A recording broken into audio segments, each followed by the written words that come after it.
Hello everyone. So guys, collocations का ये episode number 9 है और आज का जो कोलोकेशन है वो देख लेते गाइस। सबसे जो पहला है यहाँ पर लिखा हुआ है, एक मिनट, यहाँ लिखा है स्टैम्प फीट। स्टैम्प यहाँ पर वर्ब की तरह काम करेगा और फीट तो आपको पता है कैसे हम यूज़ करेंगे। देखिए, इफ़ यू स्टैम्प और stamp your foot, you lift your foot and put it down very hard on the ground, for example because you are angry or because your feet are cold. मान लीजिए कि आप हैं और आप क्या करते हैं कि ये आपके फीट हैं, आप पैरों को उठाते हैं ऊपर, पटकते हैं नीचे, उठा पटक करते हैं, थप थप ऐसे करते हैं, यानी कि आप स्टैम्प कर रहे हैं। कहते हैं ना, पैर पटक के चला गया, तो पैर क्यों पटका?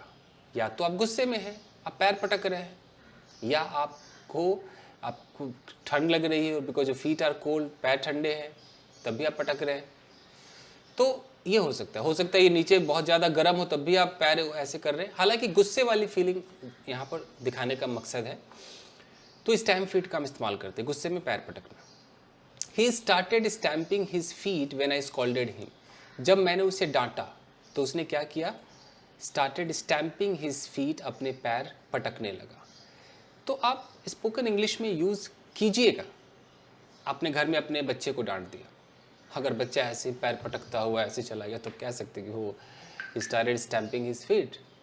ऐसे stamping my feet I stormed out of the room, यानी कि पैर पटकता हुआ मैं अपने कमरे से बाहर चला गया। स्टॉर्म आउट मैं पहले ही बता चुका हूँ, गुस्से में अगर आप बाहर चले जाते हैं तो आप स्टॉर्म आउट का इस्तेमाल करेंगे। तो पैर पटकता हुआ गुस्से में मैं कमरे से बाहर चला गया, तो स्टैम्प फीट हो गया।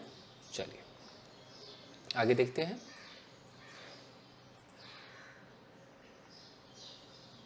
अगला जो है इसे हम कहते हैं सेड। अब यहाँ सेड के अलग अलग वर्जन है, जैसे कि सेड स्टर्नली। अगर मैं कहता हूँ कि आई सेड स्टर्नली, तो स्टर्नली का मतलब है क्या है? कठोरता से कहा, यानी कि मैंने बहुत कठोर रूप से, बहुत स्ट्रिक्टली कहा। आप कहते हो ना, स्टोरी टेलिंग आप करोगे, like I told him, I said to him, तो आपने बोला I said to him sternly. तो सेड टू हिम स्टर्नली का मतलब मैंने बहुत कठोरता से कहा। उसके बाद जो आपने कहा वो डायलॉग दिखा दीजिए। I said to him sternly sit down, बैठ जाओ वहाँ पर। तो ऐसे सेड टू हिम स्टर्नली, या आप बोलोगे मैंने तो कठोरता से कहा, ओके आई सेड स्टर्नली, लेकिन मेरा वो मतलब नहीं था। तो सेड स्टर्नली, उसने कठोरता से कहा, ही सेड स्टर्नली, ऐसे। इसी सेड के बाद अगर आप अलाउड लगाते हो, सेड अलाउड, यानी कि जोर से कहा। I said allowed, sit down, बहुत जोर से कहा, सेड अलाउड।